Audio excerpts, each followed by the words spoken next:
Let's get it. Free Smoke the podcast. Back from a hiatus. Haven't done a podcast at this setup in a while. And I'm here with a new good friend, Ryan Mills. Yeah, I'd say we're pretty good friends. Okay, don't make it like that. But for the audience at home, you're a professional BMXer. That's kind of... Professional BMXer that stopped being a professional BMXer that started to ride bikes again later in life. Why'd you stop being a BMXer? Well, I got addicted to drugs. Ooh, and that's what we're going to get into. But we got to talk about this New York trip. That's where we became really good friends. Yeah. That was super sick. I mean, for me as a kid, going on like a tour on a trip for skateboarding was always my goal. Yeah. So I kind of got to live through, like I kind of got to live that goal. Yeah. Doing it with pro BMXers in New York. Yeah, that was a lot of fun actually. Did you never do it as a skateboarder? I mean, I went on trips with like my friends, Yeah. but I never was with a group of professionals going spot to spot, getting clips. Yeah. Like specifically going to New York or a place far away. Yeah. Just to... Well, yeah, and that was like these on some shit trips are like some of the best trips I've been on probably in my life, and I've ridden forever since like 96. Shit. And been on lots of trips, so you got to see like a trip on steroids basically, because it was like a lot of riding. I mean, you were there riding with us probably 20-30 miles a day. Are they always that much fun? Yeah, I mean, they're always fun. Really? But sometimes it's like, it's just, I don't know, going when like Adam has some money, so it makes it a lot more fun than everyone sharing a motel room. Yeah. And living on super budget. So. Well, because I'm sure it gets pretty janky on some of those BMX trips. Oh, right? yeah. You gotta sleep on top of each other basically. That's how you really get to know people. Yeah. So it was kind of a luxurious trip, you could say? I would say so. I mean, we were in an Airbnb. It was pretty trapped, though. That one, I mean, because you were in the other one, right? I was in yours. You were in mine. I was upstairs. Oh, yeah, that's right. There was 2 Airbnbs for our, for how many people do we have? 8 people? 9 people? And, we had the what'd they call it? One. They had the trap. We had the... The penthouse? The penthouse. The penthouse. Yeah. Yeah, no, that was super sick. It made me want to move to New York, especially during the summer. I didn't want to leave. Did not want to leave, because you guys got to stay another couple days, right? Yeah, we were there for like 4 more days, something like that. Is that like your favorite thing to do, BMX? Yeah, if I could, just do that, that would be awesome. But I can't do that anymore. So when did you start BMXing? I think, I'd say late 90s, mid 90s, probably. How old were you, though? I was like 10 or 12-ish. Can't remember exactly. And where were you growing up at? I live in Vegas, a city outside of Vegas, Boulder City, and it's like 20 miles from the Strip. 20 miles from the Strip. Yeah. So and I grew up, started riding there with a couple friends, and just became my obsession. In the desert? In the desert, yeah. And I started riding ditches, and like this is before the skate park boom. There's like no skate parks when I was riding, and then they started coming up, and now Vegas has probably like 30 or 40 skate parks. No shit. So, yeah. Holy shit. So how did you even get like introduced to BMX? Just a couple of my friends in middle school basically I was like heavily into basketball first in my life, and they were like, well, this is boring, let's ride bikes. All you can do is like shoot a ball into a hoop. This is more fun. And we built little dirt jumps, and we started trying tricks. And this was the late 90s? Yeah. It's like, yeah. Well, I'm just kind of fascinated at like being introduced to stuff like that during that time or during those times, because nowadays it's so easy to be introduced and exposed to like a whole bunch of different stuff. So it's like, I think it was like someone got a hold of a magazine or like a VHS tape with bike stuff, and we would just like watch the same thing over and over again and read the same magazine over and over again and try and do what they were doing. Was there a decent scene in Vegas at the time, or? There was a scene like TJ Lavin. I don't know if you've heard of him. He hosted something on MTV. Yeah, he still does. Yeah. Okay. The Challenge. Or That's your boy? Yeah, that's my boy. For real? Yeah. Oh, that's sick. Yeah, he's the homie. Holy shit. Yeah, he was, one of the superstars back then. Had his own video game, won a bunch of X Games golds and all that. And he's like a pretty close friend of mine.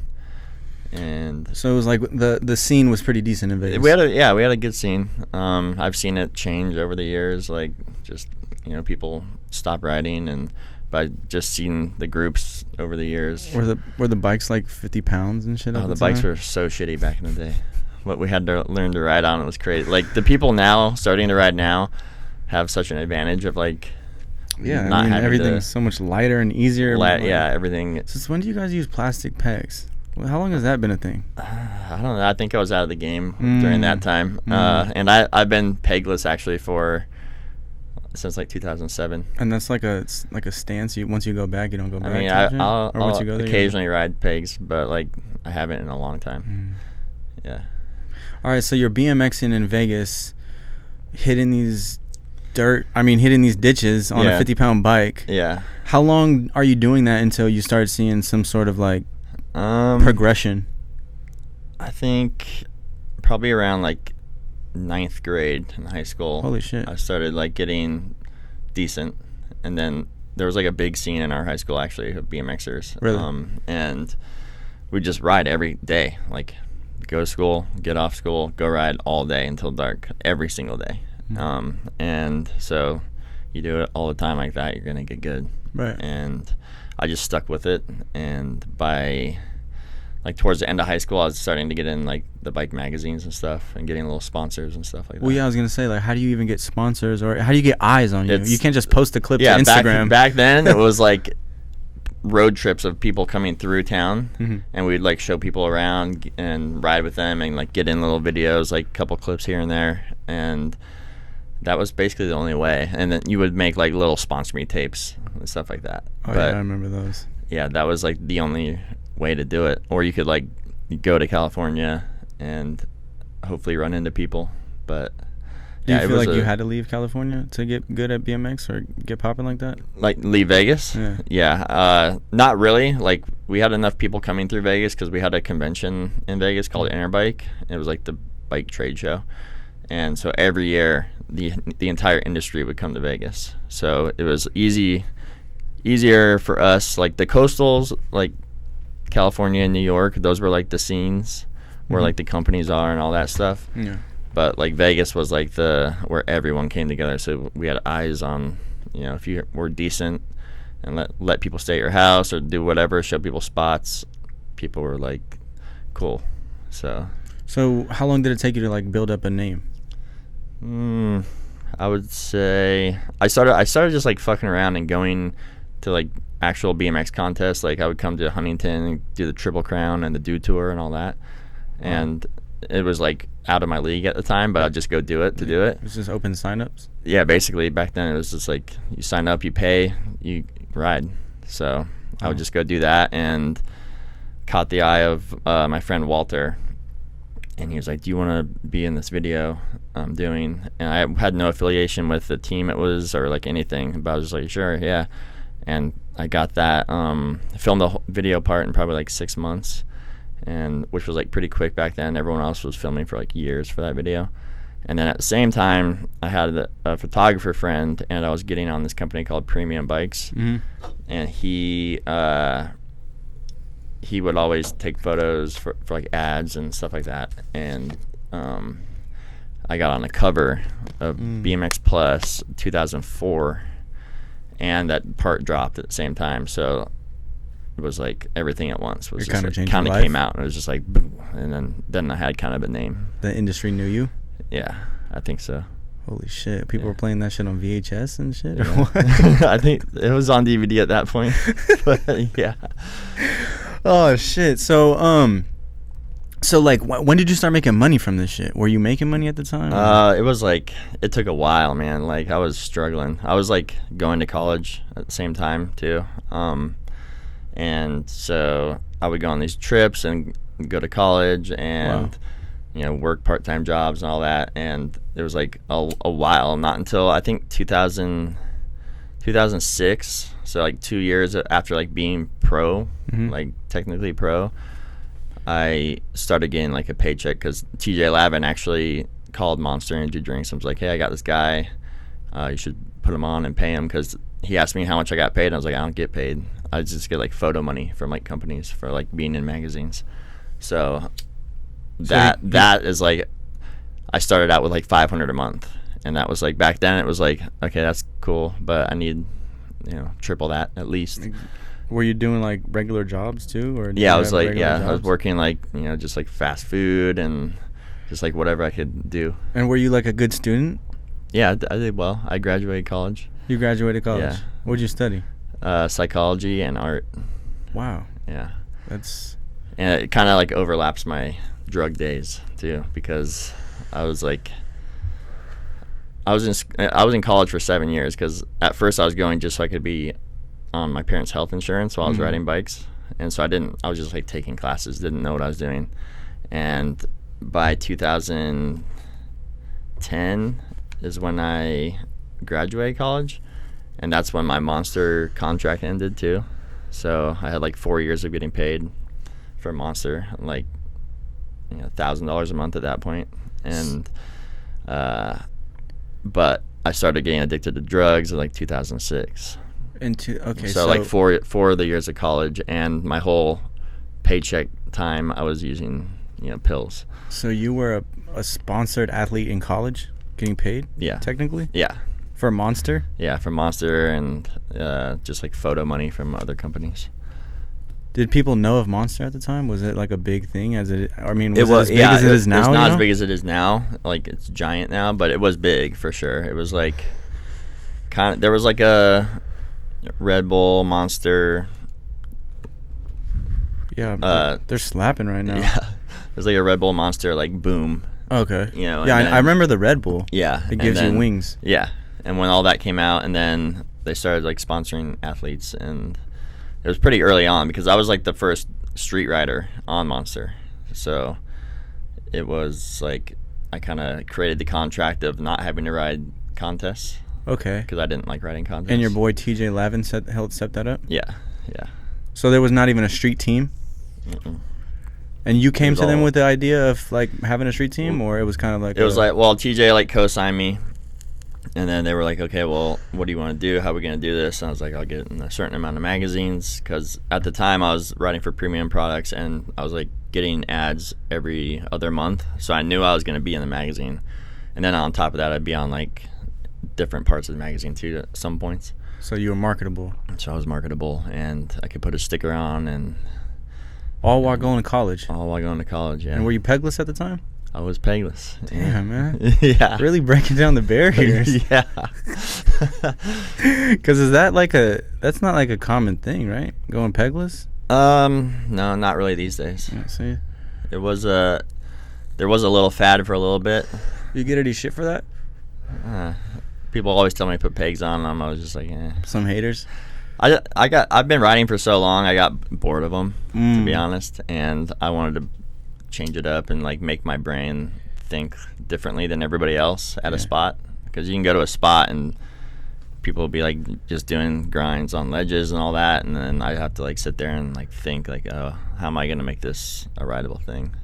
Yeah, you said you majored in art. Were you always artistic? Yeah. I've been drawing like since I was 5 years old. Yeah, because I think once you like skateboard for a while or BMX, you look at things different. You have a creative mind. Yeah, you look through it at a different lens. You don't I think see a park you're bench, an athlete and an artist when you're doing these kind of sports, because there's a real art to it, and you kind of have to. I don't know. You have to know a spot is going to look cool in footage or on photos, and select the right trick, and then have the right style for the trick, and it's a whole complex thing that people don't really see from the outside. So you got enough game to be like, oh, okay, this spot is gonna look good on a cover or something like that. Yeah, for sure. That's how you were looking at shit. Yeah. You weren't looking at like I could hit this trick, or what came first? It was like it's all of it. All in it's one. Like, yeah, it's like you come across a spot and you're just like, your brain just like starts breaking it down, and you're just like, whoa, and then you're like looking at, because I was majoring in art and I took photo classes, so I'd see like through the lens basically with my eye. Wow. Like, oh, this would look sick. And so you would tell the filmer where to go and frame up and sometimes shit? Yeah, but I definitely had trust in the people I would do stuff with to make it. Is there any rules to BMX film? Because that was one thing going into this New York trip. I was like, dude, I'm filming all these BMXers and shit. I don't know how they're gonna be. Yeah, I mean, there's rules. I don't know the current rules, that's for sure. And then things change, obviously, with technology and lenses and all that. But there's, I mean, as long as you can see the trick and the spot looks, pleasurable into your eye, then you're pretty much doing it. Because I mean, how many times were you like? How many times did the dude not get it? Because was there a higher risk back then? Because you guys are on film type. Yeah, we're on film. Right? Yeah, so it's like you can't just delete a clip. Yeah. Well, the dude I was always with, for the most part, it was like Polaroid backs on medium format cameras, so you're gonna get the shot for the most part. But the timing is like important. I would say most of the time it right, or you do it enough times and you get the photo like out of. Because there's rules to this shit too, right? Like you gotta land it, right? Oh, you have to land it. Otherwise, it gets out that you did a photo and it didn't come out. It's not good for you. It's like bad for your rep, right? Yeah, it's bad. Shit. Yeah. Okay, so then you mentioned you got into the drugs during college as well. Yeah. How did you get introduced to it? So, doctors basically, knee injury, wrist injury from BMX. Yeah, just like several things were happening. You're going to the campus doctors? No, I was going to like actual doctors, but I was in pain. I got introduced to it through that, but I was at the same time in my party days and going through adolescence of where you're in depression and you're like growing up and you don't know what the fuck's going on. So I found out that popping pills and drinking felt good, and I was like, okay. And so like, what kind of pills were you popping? I was started out with like Percocets and Lortabs and all that, and then as time progressed, it went up to Roxys and Oxys, and then just like fast forward to getting kicked out of the clinic, and they're like, oh, we can't see you anymore. You're showing us signs of addiction. To like, oh shit, I gotta find these drugs on the street now. What's the timeline though? I'd say, I think I was 16 when I started like the Percocets and stuff. 16 on Percocets? Yeah, and I wasn't like abusing it then, but I was introduced to it, the feeling. And then because back then they were kind of more lenient on that shit too. Oh yeah, right? They were just giving them out like pezzes and shit. No one, they were saying it wasn't addictive and all this shit. So, just big pharma doing their thing. What about like weed and stuff like that? Were you smoking weed as a kid? And, doing other shit like that? I smoked weed when I was like, when I first smoked weed, I think I was 12, and I started drinking when I was 12 a little bit, not like crazy amounts, but. Do you feel like that's because you grew up near Vegas, like Sin City, the partying and all that? Like, do people party and gamble a lot from Vegas? Yeah, they do. I mean, there's a lot. I mean, that's what the town runs on, but the town I lived in outside of there is like a kind of a boring little town. So when you're like a kid trying to find stuff to do, everyone's just like going to little house parties and drinking and doing whatever. So you were smoking weed when did you first smoke weed? 12 years old. 12 years old. And it progresses because people say, is weed a gateway drug? No. I don't think so. I smoked it and I didn't fuck with it for a while, and then I smoked it again later on, and then I was like a bona fide pothead for a while, right. And then I don't know. I think drinking's more of a gateway drug than pot. And that shit's way more normalized too. Yeah, like, drinking's scary. Alcohol is scary. It's so scary. Okay, so you're popping all these pills. It was like a slippery slope, or how many years did it take, or months, until you get addicted, where they're like kicking you out, like, no, you gotta go. Yeah, but I mean, I'd say like I started doing pills every day by the time I was like 18. Holy shit. And then I moved to Portland when I was like 20 or 21 and didn't realize I was addicted until I was in Portland and I ran out of pills. And I felt withdrawal for the first time, and I was like, oh, fuck, this is what withdrawal is. And I realized, like, after I took the pill again, I felt better. And I was like, oh, shit. So, like, I'm not going to let that happen again. So I just made sure I always had pills. What were you feeling like? Like, I woke up and I thought I had the flu. I was just like, oh, shit, I feel like death right now. And then, like, I had a pill, popped it, and I was all the way better. I was like, oh, what the fuck? So it took me like 2 or 3 years. How much though were you taking? I was taking like 30 milligrams at a time at that point. So every day? But I'd be doing like 5 of them a day at that point, I think. And when I got kicked out of the clinic, I was doing like 15 of them a day. 15? Yeah. So I'd run out of my script. What the fuck? I'd run out of my script real quick. How the hell do you do 15? You just get tolerance and you build up, and just like smoking weed, like, wow, it's like you build up a tolerance pretty quick. What does that shit feel like? Like what the pills feel like? I mean, I don't want to make it sound enticing. No. But it does. You feel like you're on a cloud, and everything is cushiony, kind of. And well, I'm saying, were you functional doing stuff? Like, were you riding? Were you going to school? Or yeah, I was doing everything while doing it, and started to become like I couldn't ride if I wasn't taking pills, and couldn't go to class if I didn't take a pill because I'd be getting sick. So you get comfortable and learn everything again, because you have to you're kind of like in a different mindset. So it was I don't know, it's crazy. I don't know, you start to feel normal, like you're starting to like trying to chase away the sickness instead of chasing a high at a certain point. You're like, I just need this to feel like I'm a normal human now, right?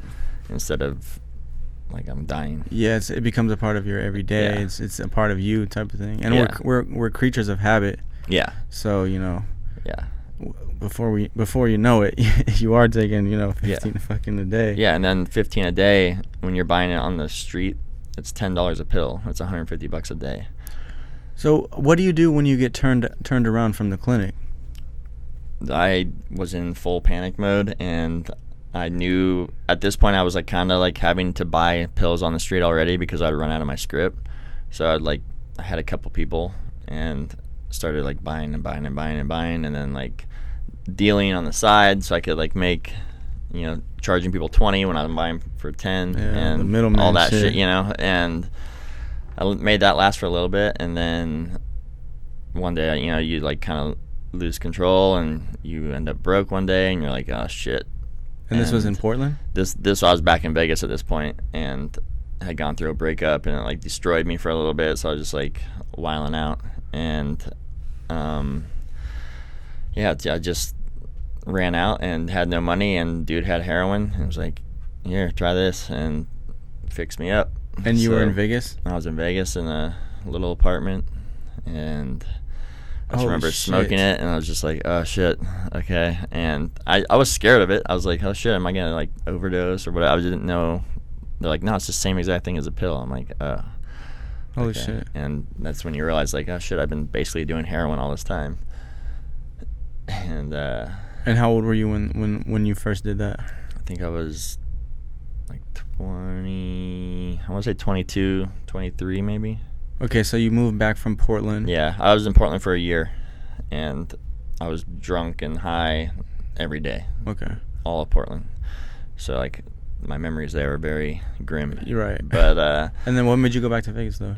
I just couldn't do it out there. It was just, like, so much rain, and, like, it was depressing. And all everyone did was get fucked up. And so it felt so normal, like, that's what you do, is you just go party every night, and, Holy shit. And then crazy. While all this is going on, you're still riding? I'm still riding and going to school. And you're getting paid to be, you're still a professional, right? Yeah. Holy shit. Yeah. So you weren't making a lot of money, but all the money you were making, you were spending it on. Oh yeah, the check, $1,000 a month. So I get my script. It would last 10, 15 days. Then I would have to use my entire check to buy more pills, and then sell pills and get them at the same time. So I was like, wow. Yeah.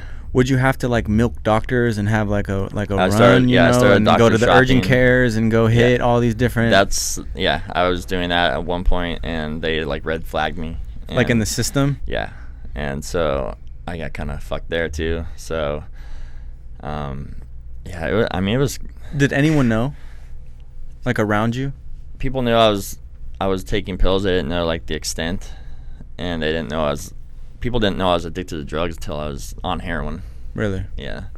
they're like, oh, this is a problem. But I hit it well, and I kind of started falling out from my bike rider friends and was like more hanging out with other drug addicts I knew because I needed them close so I could get drugs when I needed them and all that. So were you stressed out? What were you trying to? You feel like you were escaping something, or you just needed to scratch an itch or feed a craving? I didn't want to. I loved the high, but I didn't want to be sick anymore. I'd be sick all the time, which is withdrawal if you know getting sick. And I mean, yeah, I was also running from shit and all that shit. But you know, it all comes down to like millions of different reasons of like why you're doing something, but you don't realize that you're like even in that position until you're in it, and you're like, oh shit, I've like gone too far, and at a certain point you're like, all right, well fuck it, I'm already too far, it's too late for me. I'm like, whatever. That's kind of how you felt that night, like doing H for the first time? I mean, yeah, I did the H and I was just like, I remember just nodding out and waking up and puking. And you shoot it up? I smoked it for a while, and then eventually I get a needle, and I'm gonna try and shoot this up because you see it in fucking movies and TV and all that shit. I remember doing it, and you know, didn't have anyone's help or anything. I just got a needle from somewhere, I don't even know where. And when you shoot up, you have to like register the blood, so you pull back and you push down.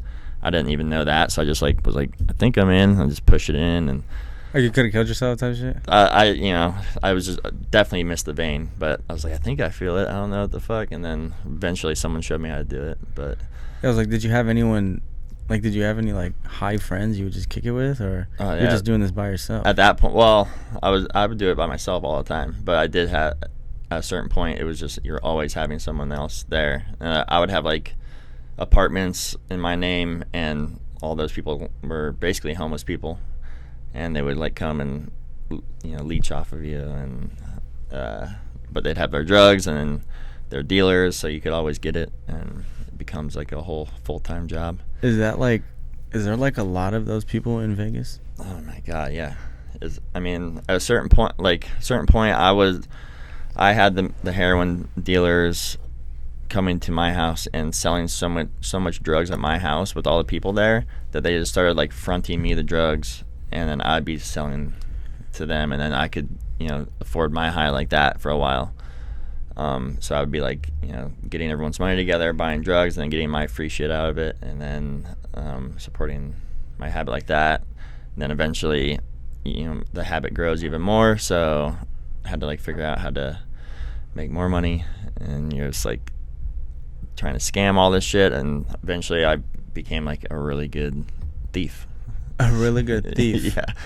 Started off like, just stealing a couple little things and selling it, and then you meet other people doing that, and then they have like people they sell to, so that you get shown the ropes, and then you kind of just like become their crew, and then you have all these people to go sell shit to, and you get lists of things to go steal, and it becomes like doing that every day. So that became an addiction too, of like, I gotta go out and steal, and then go get the drugs, and then be good for the night, and it becomes like a daily thing of like, that was your stealing hustle. Hopefully you have enough drugs by the morning so you can go steal again. Holy shit. So then like, let's go back to the first day you do heroin. Yeah. You're still a pro BMXer. Still a pro BMXer. When does that fall out? Like how much longer after that? I remember so I was going to college, and I would be going to the bathroom to shoot up heroin. No fucking way, man. So I would be in class, and I'd be like, fuck, I'm feeling like shit. Class is like 6 hours long, like 2 classes in a day or whatever. So I go to the bathroom in class, shoot up, go back to class, and just like be like watching, zoning out. Always did my work though. And holy shit. Then go ride. Like, it became like riding started phasing out. I would only go ride like when there was a camera, and just like, I gotta go shoot a photo, whatever. And you'd be high as fuck? Be high as fuck, and try, like, it had to be obvious at that point, like, to people that but I was still like doing shit. Did anyone try to take you to the side and check on you, or be like, "Yo, bro, you good?" Or not really. I mean, my parents at one point were like, I would always lie to them, obviously, but they were like, "Yeah, you gotta go to like therapy or whatever. We don't know what the fuck's wrong with you." And they didn't know you were doing heroin and shit. No, I would tell them I'd do pills, and then eventually I'd be getting arrested so many times with heroin on me that would be on my charges. So like, oh, he's on heroin. Holy shit. And that's how people checked on me to see if I was alive, was check the jails. Really? Yeah. Like, is he still alive? Let me see. So would you say the spiral happened fast?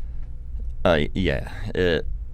I mean, I think I probably, by the time I was shooting heroin, I had a few BMX friends that were there with me doing it too, and they both quit riding too for a little bit. Holy shit. Well, one of them's still on heroin for sure, and then I don't know about the other one. Still?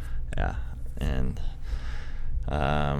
it's... So they had these conversations with you, like, "Hey man, you're not performing. Or they just stopped coming. The checks stopped coming. People stopped hitting you up. You just slowly fade away." Yeah. Well, my contract ended, and the person who wrote my contract, who was my team manager, he got caught stealing at Monster. Oh. And I think he was like stealing money or something. I can't remember. But so that was like my guy. So I was like, well, my contract's not going to get renewed. That's for sure. So I was like, whatever. Now I got to figure it out. All right. So let's just go, like, you're deep in it now. Like, yeah. How many years are you in the game for, where you're just like going on these missions to steal whatever just to make money? Like, I'd say like a year later, 2 years later, or well, in 2010 when the contract ended, I also graduated college, so bike riding and school ended. So I became a full-time drug addict and a thief, and I did that for 6 years. Did you walk the stage, like in college? Oh no, when you graduated? No, I didn't care. Yeah, you're just like, fuck it, but you still got my diploma sent to me, and didn't care about doing all that. But like, I mean, I just went straight up from, and I had a full-time girlfriend at the time who was starting to shoot up with me, and I knew enough to like get her the fuck out of it. So she was down from Portland, so I sent her back to Portland to like. Because you didn't want that for her? I didn't want her doing all that shit. Yeah, because it was getting bad, and I saw it like you were pretty bummed on you type shit. I was like, I could tell she was bummed on it, but she was doing it, and I was like, I'm not gonna stop doing this. So you gotta go.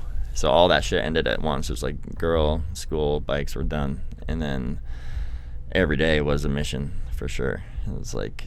Did you have a place to live at the time? I was still living in this condo that my dad owned because he was housing me while I was in school. So like that was how I had a roof over my head until then. And then shit just started, like I started going to jail too much, and then they eventually were like, okay, we're not giving you a fucking place to live anymore. What were you going to jail for? Well, when you're like learning how to steal, you fuck up a bunch. Really? So that's like the process of like becoming a good thief, is you have to try shit just like anything else. Damn, did you have a thief like sensei master who taught you the game? I did. I had a couple people that had different kind of licks that were like mentors. Oh my god, you had lick mentors. That's tight.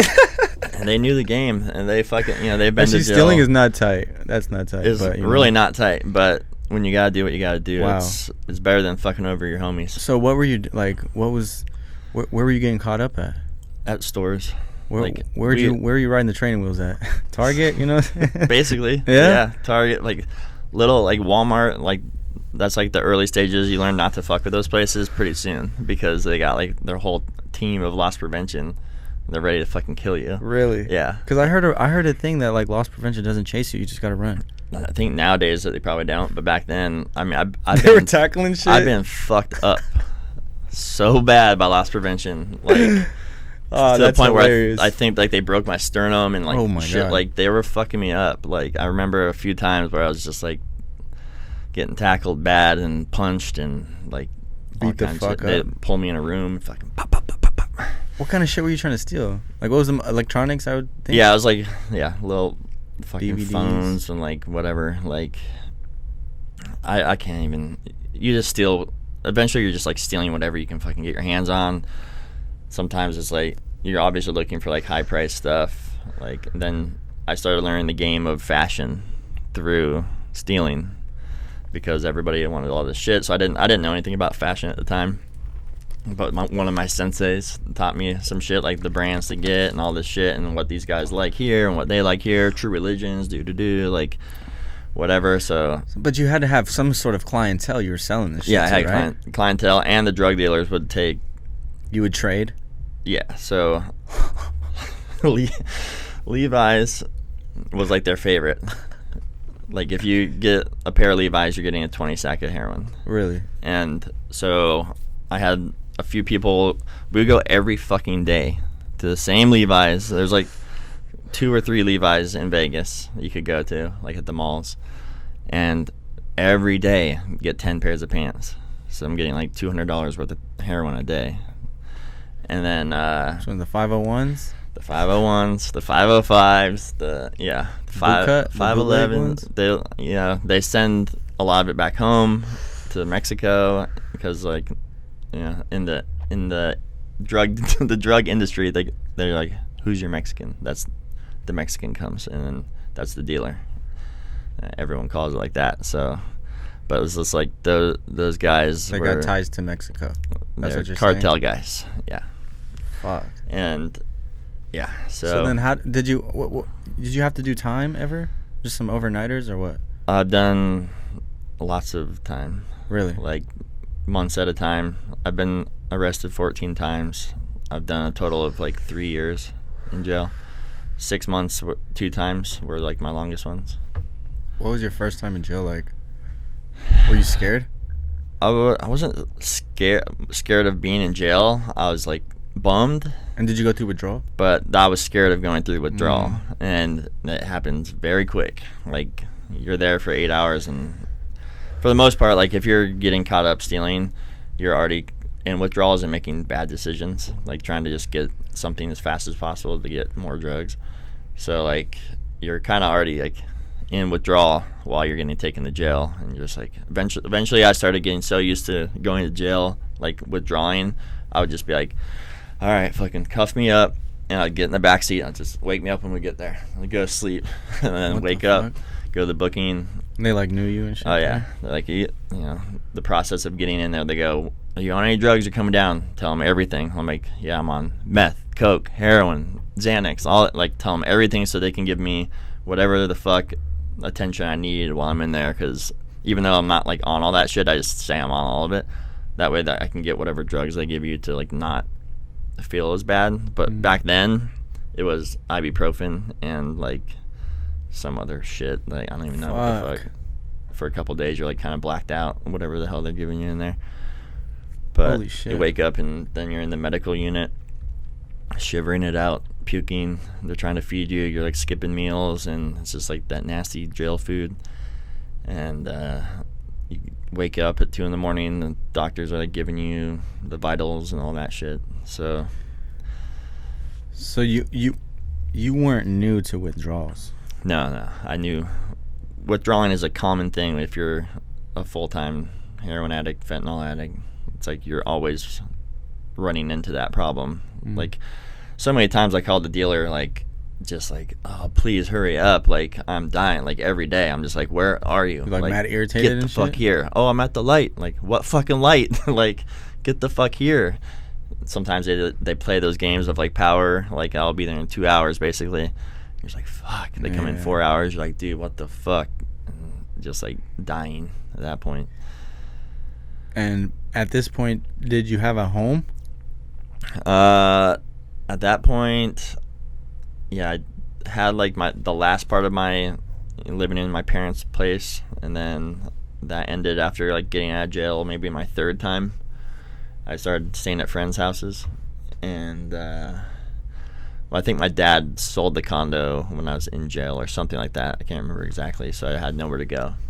And then I started staying at friends' houses, and then eventually you're just like a person of the street at that point, and you're just like walking around all the time. Didn't have a car anymore, and was taking the bus to all the licks and all that shit.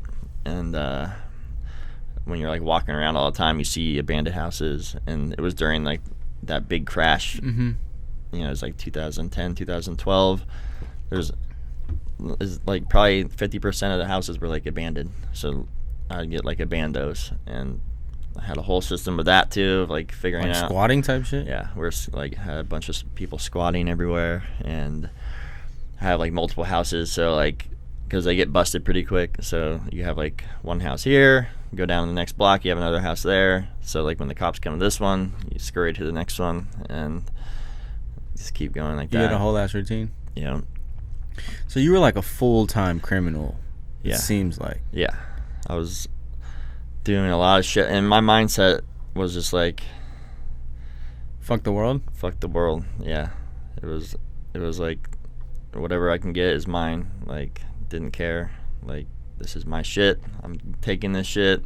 I remember going into stores, and like I'd see a security guard as I'm walking in, and like eye contact, and just like have like this death look in my face, and like them acknowledging with their eyes like, I'm not fucking with you, because like I might get stabbed. Shit. So would you ever gamble? Oh my god, yeah. Because that's gambling another addiction too, right? Yeah, that was where Vegas is bad, because that's another come up if you gamble, you know. Yeah, because you could just win and just have a crazy weekend, right? If I have $20, I'm like, fuck, and I'm like, still have a little bit of drugs. I'm like, I'm gonna put this in the machine and hopefully come up to 200. And what would you play? I play usually blackjack, because it was like quick. Like, if I'm gonna win, I'm gonna win. If I'm not, I'm not. And just like slots too, just like hitting the button. What's the most you've ever won? Well, I don't know. It's like me and the girl I was with at the time. It's like jumping ahead, but like she won 40 grand one time. That was a whole nother time of my life in the addiction, where I wasn't like broke all the time, because she was like a high paid escort and had tons of money. Oh, wow, hold on. So you've had multiple levels of this. There's levels. Addiction. Yeah. So how do you get money? Like, how do you get out of that slump but then still be an addict? What do you mean? Like, you go from squatting to living with this girl, or living in a house. How do you transition? I was squatting, going house to house to house, getting busted by cops, all that. Then found like a office for rent for $200 a month. I was like, I can come up $200 a month. So I started living in there and dealing heroin out of there, because that was always my side hustle when I'm stealing and getting money, is buying enough heroin to deal some, so I can make money, skimp people, whatever, and just like make that little bit extra cash. So I started having clientele, and everyone's coming to the office, and I was there for like 6 months, and this dude introduced me to this girl. She would come over because I had like the best heroin in town at the time. And she would come all the time. Yeah. She would come all the time and be buying like lots of them. I'm like, damn, she has a ton of money. I ended up going over to her place one day. It was like this big ass house on the golf course. I was like, what the fuck? This is so weird. Like, why are you a heroin addict? This is crazy. And ended up just staying there. Like, I went there one day, stayed the night, and went back to the office, got some shit, went back to the house, and was just staying there. How do you end up getting the best shit, though? I mean, it was always like a cycle of like heroin coming into town that was like shitty.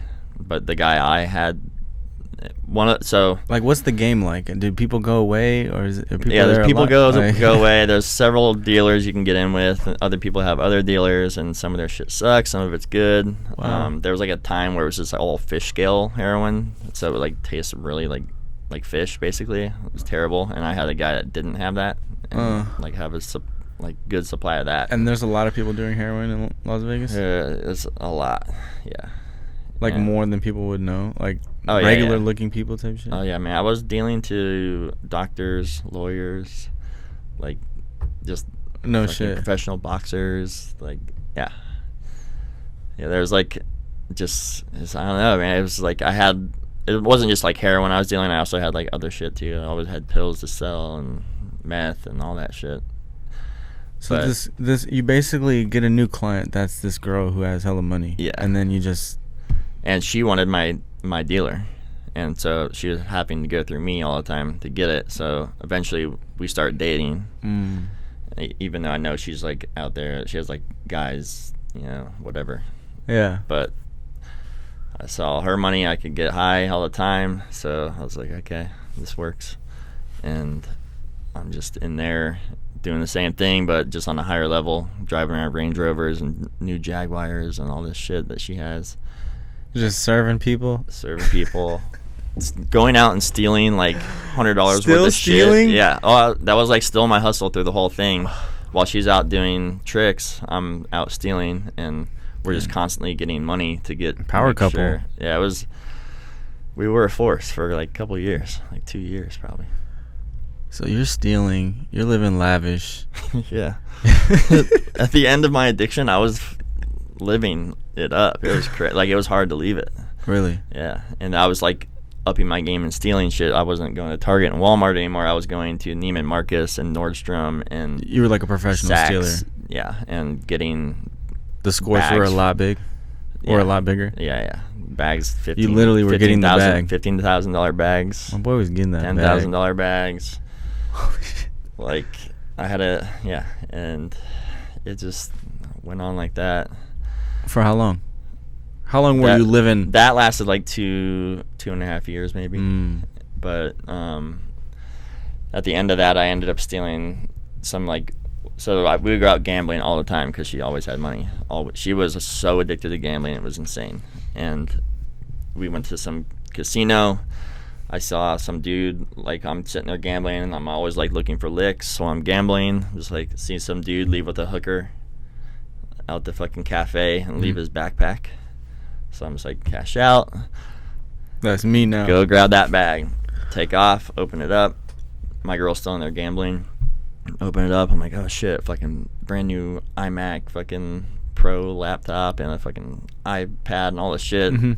Like go to fucking, reset all the fucking shit so there's nothing on it. When I get to the house, and the location was still on. So they ended up finding where we were. On top of that, I got a player's card that night, so they had the address already. I was still wearing the same clothes, so all the video footage, they're like, this is you. They fucking came to the house. The Apple location got you? Yeah, they came to the house, 12 cars deep, a fucking helicopter. I ran out the back door into the golf course because at the exact same time, me and my girl are fighting and we're breaking up, and she's kicking me out. So I'm stuffing all of her drugs, all this money in my pockets. Oh my God, this is a movie. Yeah, and they're like, hey, you in there? I'm like, fuck. Run out the back, jump into the golf course, start pulling out all the drugs while I'm running, like trying to get everything off of me. Like jump into another backyard, roll my ankle, fucking get up, jump another fence, like limp run, go down to this little river, come up the other bank to like 10 cops drawn down on me with guns. I'm just like, oh shit. Put my hands down, fucking. They beat the shit out of you? They didn't, they like helped me into a golf cart, drove me to their car, and took me to the hospital. And because my ankle, they took my clothes as evidence, and they gave me a court date. They didn't even take me to jail. Here's a court date. Come to court, made me walk home with a sprained ankle in my underwear, like a mile and a half. Get back to the house. She had already kicked me out of the house at that point and was real pissed. I brought the cops there and wouldn't let me in for like an hour. So I'm like, I need a pair of fucking clothes so I can get the fuck out of here. And yeah, it was just a mess. And then I missed that court date, and so I had a warrant out for my arrest. I had like warrants throughout this whole time, like most of my 6 years of having warrants the entire time, always looking over my shoulder, always running from cops, like crazy shit. High stress, it sounds like. Very high stress. And end up getting caught up again at a Walmart. So you break up with her, then where do you go though? A few of the places like that I deal to, they have houses too, and I go stay on this place or that place, and it was like just non-stop. It was non-stop. So I'm like living on couches, this dude I know, we call him Puerto Rico. He comes over one day, and we go out to go rob some shit. And on the way back home, we find a credit card in a garage, or not a car wash, and it says Brian Mills. I'm like, what the fuck, dude? I'm like, give me that. I was like, he didn't even know my name. I was like, dude, that's my fucking name. It just says Brian though instead of Ryan. So like, give me that thing. Let's go. Fucking went to Walmart, got like I think $1,000 or $2,000 worth of gift cards, and then went to the place where they buy gift cards 50% off, and then went and bought a bunch of heroin. And that the chick got back with me, was giving me rides, and we broke her off and all this shit, and I think we got like an ounce of heroin. What the fuck? And that shit ran out in probably 5 days because we're like selling it and using it. On the 5th day, like, all right, fuck, I'm gonna go take this credit card back to Walmart, see what's up. We go in there, he goes with me again, and there's already cops in there walking, and I'm just like, fuck. They weren't there for me, but I thought they were. So I'm just like, fuck, dude. And the credit card's not working. And so I'm like walking out, and they're like, hey. And I'm like, ah, shit. Just fucking run. Make it through the parking lot. I have like a little bit of heroin left. Throw that out. Or maybe I snuck that into the jail.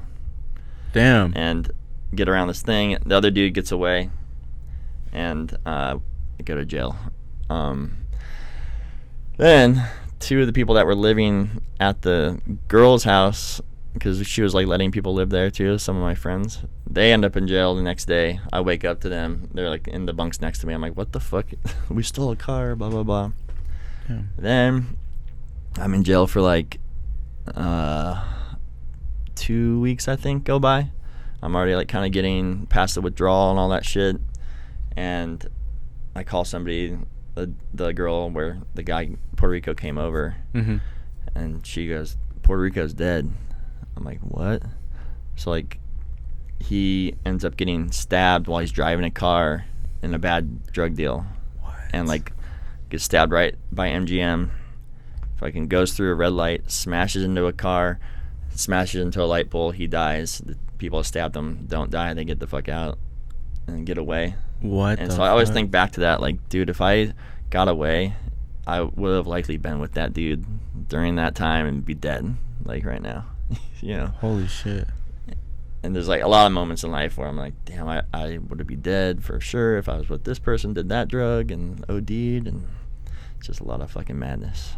So was that the breaking point for you to be like, damn, I really need to change my life? Well, yeah, so it wasn't like the breaking point. I was just like, holy fuck, that's insane. But I didn't know. I was in jail for 2 weeks at that point, still sick.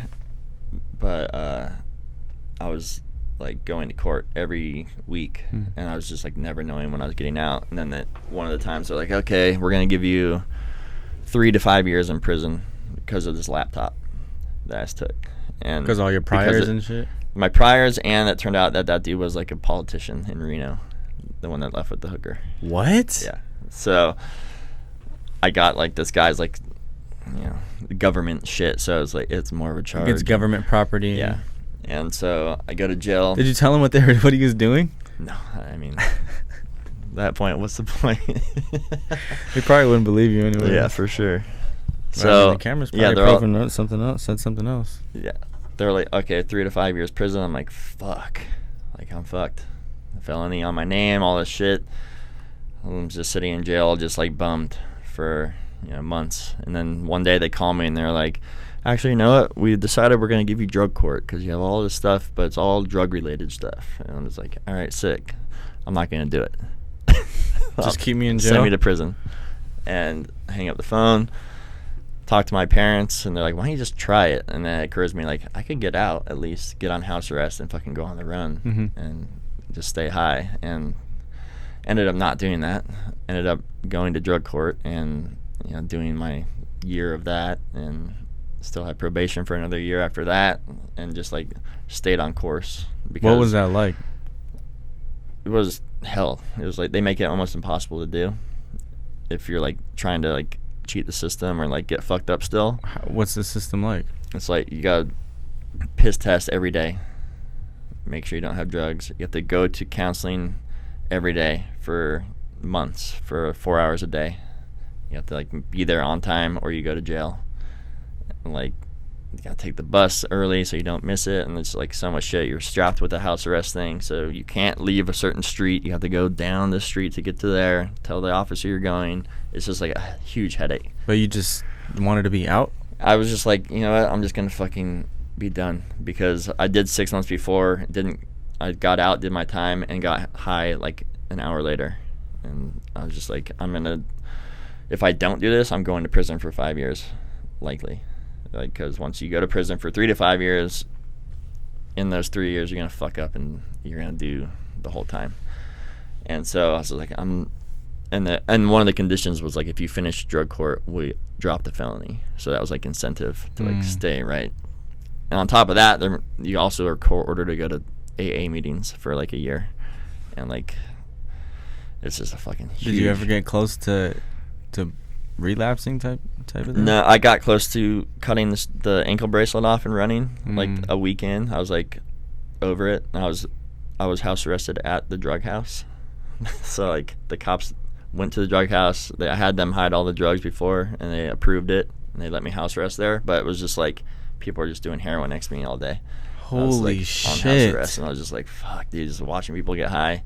Doing push-ups. That's probably 10 times harder. I mean, yeah. Every time I wanted to get high, I would do push-ups, like 100 push-ups. Bah, bah, bah, bah. Get a burn and be like, okay, we're good. But yeah, I mean, it was definitely hard looking back on it. That sounds like impossible, to be honest. Yeah, that's why I didn't want to do it at first. So I ended up calling them back and was like, yeah, I'll do it. I'll try it. Let's see what the fuck happens. Holy shit. Mm-hmm. On top of that, trying to get a job and not steal. Like, I was addicted to stealing as much as I was to drugs. And, like, getting $10 an hour was the hardest fucking thing I ever did. I was like, this is crazy. I'm making $80 a day. After they tax it, I'm making $60 a day. I have to pay restitution. I have to pay for drug court. I have to pay for all this other shit. What were you doing? What do you mean? Like, for what work? was your job? I was delivering tile and marble to casinos. Only job I could get. My friend was a BMXer. He gave me the job, and other than that, I couldn't fucking get a job. And I did that for a year, and it was fucking really hell. It was like the trucks didn't have AC. We're living in Vegas where it gets like 120 in the summer. I'm delivering, sometimes working 16-hour days for like nothing. Do you feel like you had your lowest low while you were using or after you were using? Because I feel like I got humbled after I was using. I was living it up before and had fast money, fast times, had anything I wanted, and then I went to having absolutely nothing, getting out with the clothes on my back, and that's all I owned, and having to rebuild from there. And it was discouraging as fuck trying to like figure it out and like take the fucking $10 an hour and give it all away to the fucking courts, barely eat, still on food stamps because I couldn't eat. And it was like at the same time trying to be like, don't go back to this fucking fast shit, don't go back to that good feeling of getting high, don't go back. Like, it was you constantly had to remind yourself all the time. Yeah. And I remember I was in a sober living house too for a little bit because the house arrest house got raided while I was there, and they took me back to jail because there's drugs there and shit. So it was a sober living house. I remember sitting there, and everybody else there is like going through the same thing you're going through, but they're just like normal people type of thing where it's like so annoying and just like, dude, what the fuck? What do you do with your life? And always talking about getting high and all this shit. And so when I would get the urge to get high, I just remember like watching a lot of like HBO or whatever, and like when people start talking about getting high, I would just like walk upstairs and go to sleep and sleep through the urges, kind of. Wow. I was sleeping a lot. It was crazy. Holy shit. Yeah, and working out, and that was all I could do at the time. You're stuck in that house too because you're on house arrest, and you can't leave the perimeter of the house unless you're going to a meeting or to counseling. So how long did you have to do that for? I had to do that. The house arrest part was like 3 months, where I was like monitored everywhere I went, and then that cost, I think it was like $30 a day they charge you. So the $60 a day I'm making already is cut in half. So I'm making basically $5 an hour. Wow. And like then on top of that, paying restitution every month, and the drug court fee was like $1,500 for a year. But I mean, there are some pros to this lifestyle, you know. I mean, like, so like getting sober. Yeah. Oh no, I mean it was a lot of work. But like if I didn't go through all that shit and like have to like, I don't know, just like really actually work for it for my own self, like not looking out for like help, it was like it taught me so much shit. And like if I can get through not getting high every day while doing all of that shit, once you're released from that shit, a little bit of pressure goes away, and a little bit of that wanting to get high pressure also goes away, and you're just like, holy fuck, I'm like, this free. Shit's getting easier. Yeah, I'm feeling free. Yeah, for sure. Do you feel free now? Oh yeah, I've do whatever the fuck I want whenever I want now. Just like if I want to go somewhere, I go. I just get in my car. I bought a car, like first car I ever bought from like a dealership recently, like a year ago. And when did you get back into the BMX? I think so. I got arrested May 25th, 2016. That's my sober date. And I did 6 months, got out, and went back in, got out, and I think maybe 3 or 4 months, 5 months after that. So it was like middle of 2017. I started riding again. It was like after I got off house arrest, but I still had like restrictions. I couldn't leave the state for like 2 more years because of probation. So I was just riding skate parks with the friends, and that was like a huge part of my sobriety too. Was like those people came back in my life, like the BMX guys, and pulled me out of it. Like I owe so much to them being there all the time for me, and like reminding me who I was. Because like when I got out and was like had nothing, I had no self-confidence, didn't know who I was. It was just like starting like a baby. Like, I was just like figuring like what do I do, how do I do the laundry. Like I didn't know how to do anything. Like didn't know how to do anything that was legal. Like my whole life was illegal at that point. Holy shit. Yeah, so then where does Adam come into this? Because we met at No Jumper originally. Like where does this whole thing mesh in? Like, I mean, Adam and I was aware of Adam back in the day, like the come up days, and what was his reputation in the BMX industry? I don't really know. Like I mean, it was obvious. Like he had like the biggest website in BMX, and like I didn't know him then. I just remember, just a couple things online of like him, and but like when I got back into it and I started coming to LA once I got off probation and riding, seeing like all the old homies and shit. Yeah. At a point I like got with the girl I was dating down here in LA, right before quarantine, and I got stuck here, and then she didn't want me to leave, so every day me and Brandon Began went out like every day to go ride. And I saw Adam a couple times or whatever, and then eventually he's like, yeah, you want to be on some shit basically and do a video part. The world needs another Ryan Mills video part, and it's been like 15 years since I had a video part come out. So I was like, fuck yeah, I guess. Like, that wasn't like, fuck it, why not? It was like a goal of mine. Like when I got out, I was like, that'd be sick to like do a video part, but I just didn't like make any movement towards it.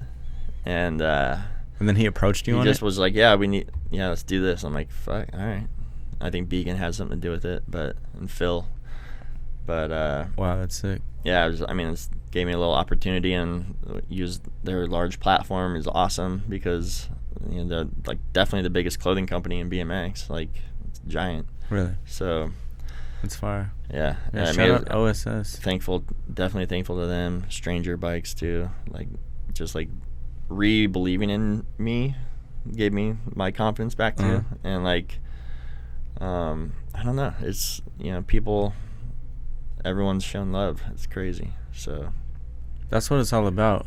Was that your first podcast, No Jumper? No, I've done a couple like kind of smaller ones, but I did a couple documentaries with the state of Nevada basically, and that were like ran on TV. But I did the No Jumper one, I guess it was probably almost 2 years ago now. But yeah, that was definitely a bigger one that I did.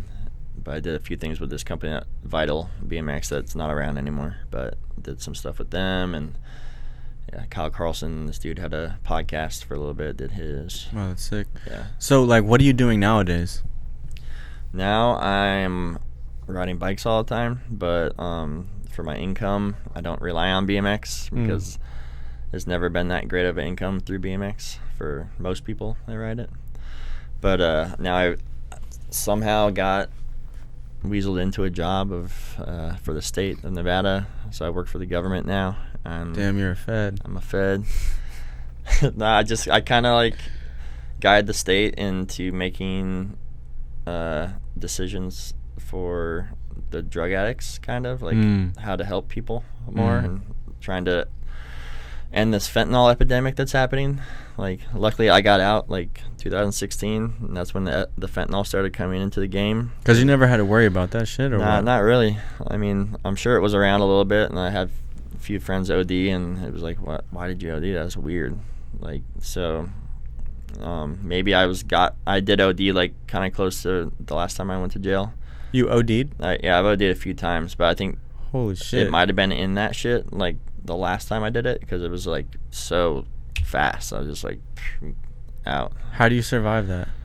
You had like a pen, or what's what's that thing? There's that shit in the lock zone, which is like what I do also for this day, is like make awareness for that, and it is a opioid reversal, and like wakes you up from your what's Narcan?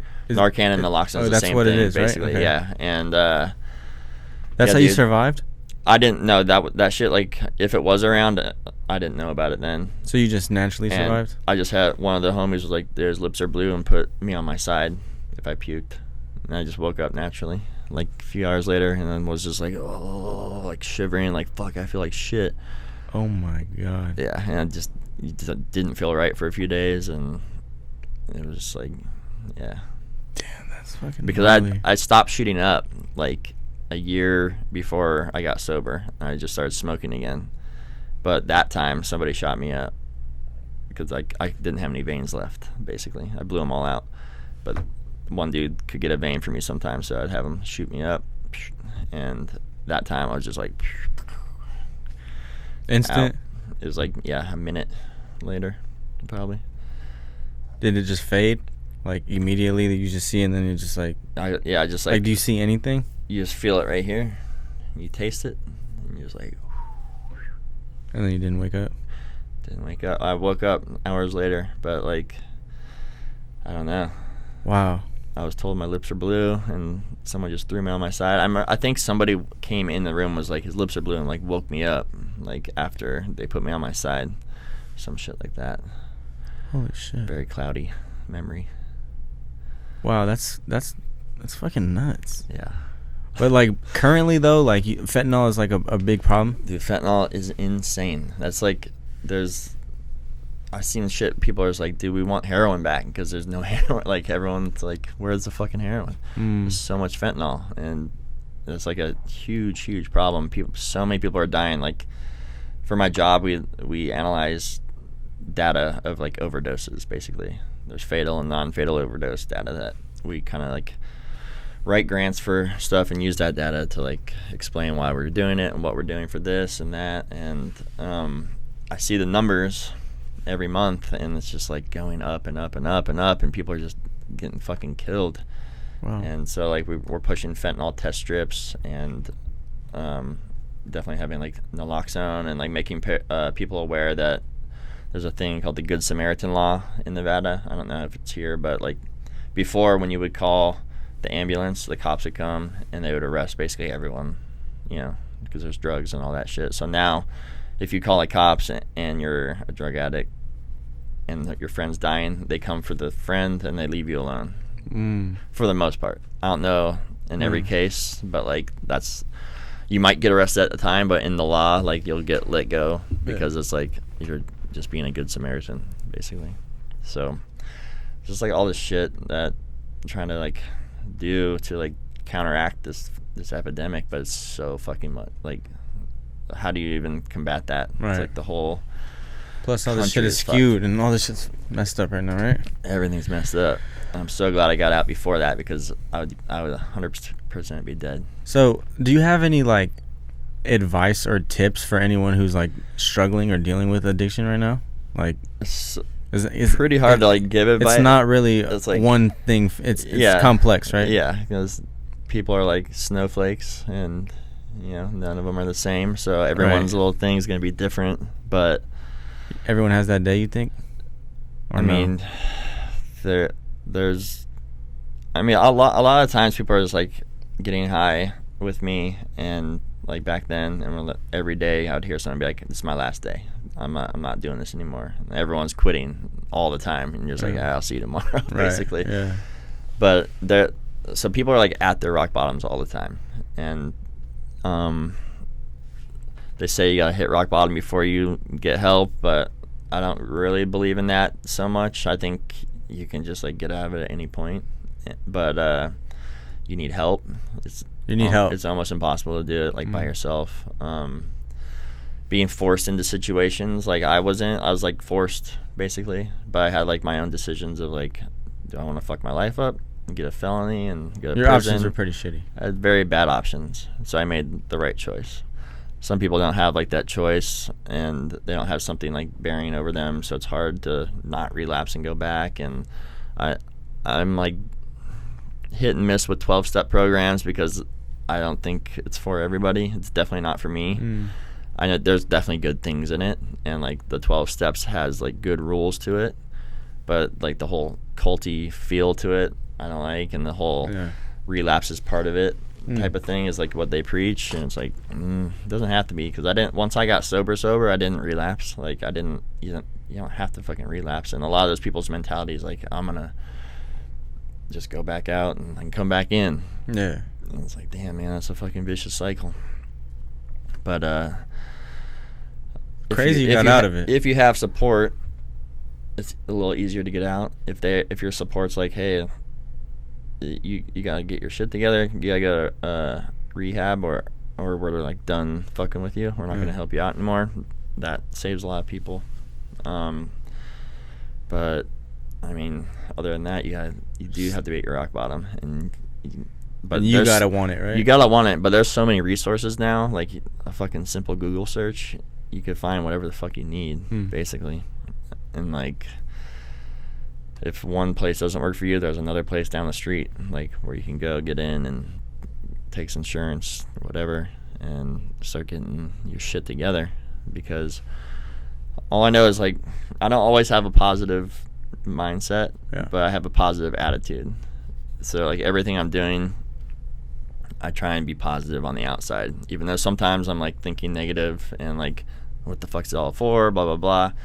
But if I just keep doing positive things, my life keeps getting easier and better, and I see that. And like, succeeding in sobriety, it comes with working and getting out of it. And you can still get a high from that too, dude, it's still fulfilling. I get high all the time, like in a sober way, like all the time. And BMX, like the hobby type of thing, is obviously like, you get a clip, you're like, fuck yeah. Like, I especially like appreciate getting clips, because I'm like, this is everything right now. Like, I'm fucking feeling it. It's sick. And like, I'm not as good as I used to be, but for me, like, I'm 37, so like that's pretty old in BMX. But it's like, it's just cool to be able to get something I want to get. So it's like, whatever. But yeah, the people that work hard will succeed, and you will like start getting shit that you never thought you were gonna get. Like, when you think your life is over at a certain point and you've given up on everything, cause you're like, I'm just a drug addict, like that happens. But it's not over, because there's just like so many times for a second chance. There's like 10 chances, 20 chances, unlimited chances. Like, just keep trying. As long as there's people, you're gonna have chances. All right, before we wrap up, you gotta tell me about that time you guys won that $40,000. Okay. What'd you guys do? Okay. After we just wrap up with that, right? Yeah. All right, so $40,000 is a lot of fucking money. Yeah, so she would put in hundreds into the slots, like just like the way people put ones in, and she'd be like, max bet, hitting slot, boom, boom, boom, boom, boom, more hundreds, and then hit a bonus, and then the bonus just went crazy, and she, gets 40 grand. They pay her out in cash right there. She doesn't take any taxes out because you can like opt to not do that, and we take the money home, we throw it on the bed, and just have like a mattress full of money, and then we're just like grabbing from that. And how long did it last? It was probably gone like before the month was over. Damn. But like a lot of people were stealing it, and like it was kind of a drug house at that point, and it was we bought so much shit and drugs, and then gambling, and she was trying to win again, and how it goes. But it was just a wild time. And then at a certain point, like that's how I got the scar on my nose, because we kind of got a lot of people over there and got smacked in the face, and they took money. And oh shit. So there's just so much. But it was definitely a movie. Are you gonna come out with a book, or do you have a book, or what's up with that? I don't know.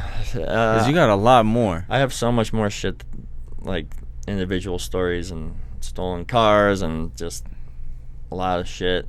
I might wait till I'm at 7 years since I got arrested, because the statute of limitations. I'm not even sure how all that works, but like I have a lot of shit that I got away with. I don't want to like incriminate myself. I feel that. So I never like know. And then do I really want to like tap into all that shit in my brain again and like go through? I could. I'd say there'd be a book coming out one day. I'm still writing it in my head, still living.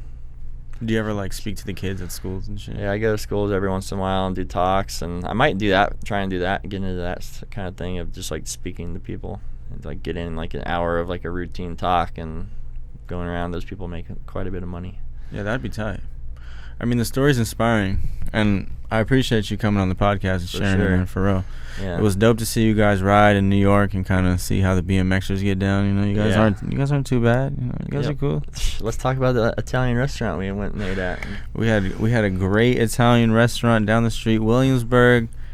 Man, I heard it's like it's kind of just hipstery over there, which I could kind of definitely. The stars aligned that night. We just walked down without a reservation, one table on the balcony, where people watching, chilling, eating good food. That's the best thing to do in New York. People watch. It was a fun time for sure. New York was definitely a lot of good energy out there.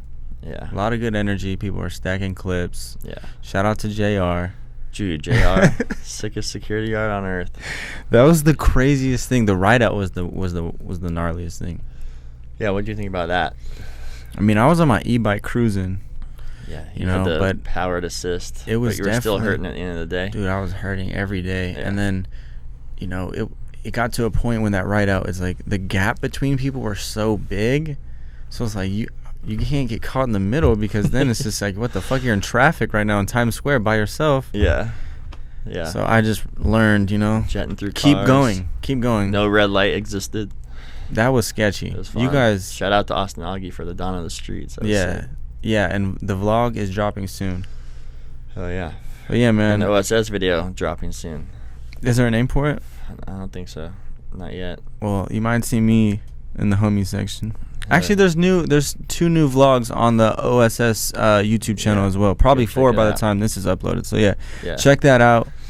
Real in-depth vlogs of our trip in New York City. A lot of gnarly slams. Dudes got broke off. Yeah. Oh man.